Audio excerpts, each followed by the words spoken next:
Welcome back to another episode of our regular chat session. I am Dave, and today I am joined by the usual crew Mira, Eldrin, and Troy. Hey everyone! We are changing things up today because we wanted to look at something we actually deal with every single day at home, at work, and on our feeds. Yeah, we are talking about socio-cultural conflicts. Specifically, we chose the one that makes family dinners or group chats incredibly chaotic, the generational gap.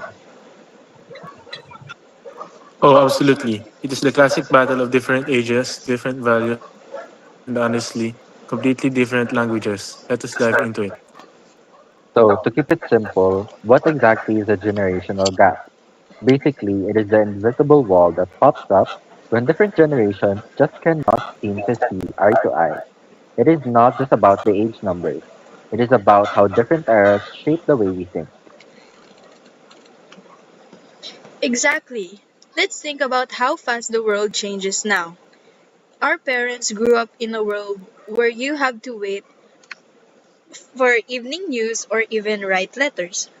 While we grew up with information hitting our face at a million miles per hour, and that creates completely different way of processing reality. Right. And it leads to massive misunderstandings. Older generations might view our habits as lazy or hyperconnected, while we might look at their methods as rigid or totally outdated. It is a genuine social cultural conflict because it creates frictions in family, workplaces, and institutions. It really comes down to experiences. If you grew up during economic shifts or major political transitions, your worldview is going to be defensive. If you grew up with global internet access, your views are inherently collaborative. When those worldviews collide, you get the gap. Let us break down how this actually turns into a conflict. It's not just about music taste or fashion.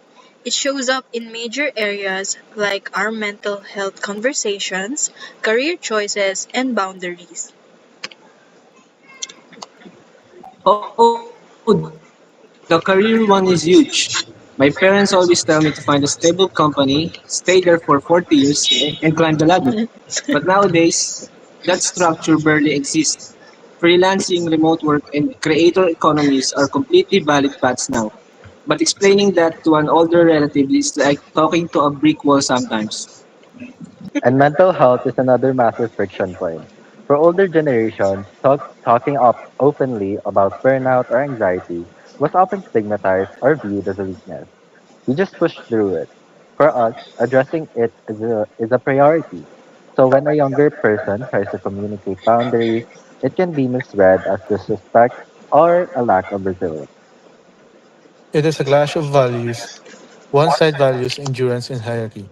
The other side values mental well being and transparency. Neither side is inherently evil, but the lack of shared script make collaboration feel impossible. We can see this playing out perfectly in the current workplace debate around terms like quiet quitting or setting strict work life boundaries. This is happening globally right now. Yes, you see these viral articles where older executives complain that Gen Z and millennials do not want to work anymore because they log off exactly at 5 or refuse to answer weekend emails. They see it as a lack of dedication. But if you ask the younger workforce, it is not just about the laziness at all. It is a direct response to seeing their parents get burned out by corporate culture. They want to do their jobs well during work hours, but they also want a life outside of it. So this conflict happens because two groups are operating on entirely different definitions of professionalism. It, it happens in schools too, even the way we study, guys.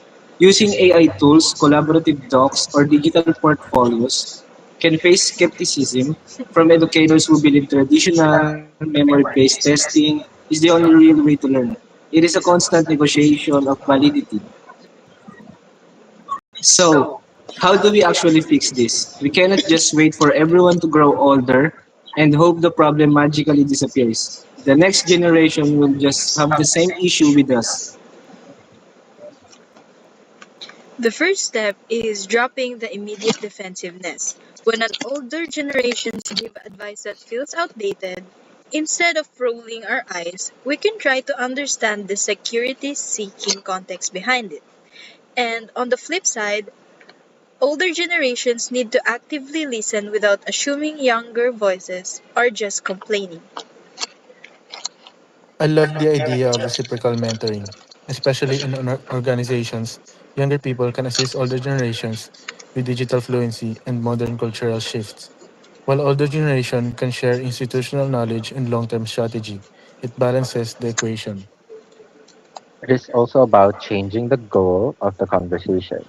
We need to stop trying to win the argument or prove which generation is superior.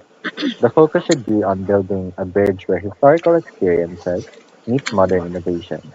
Well, that wraps up our short podcast for today.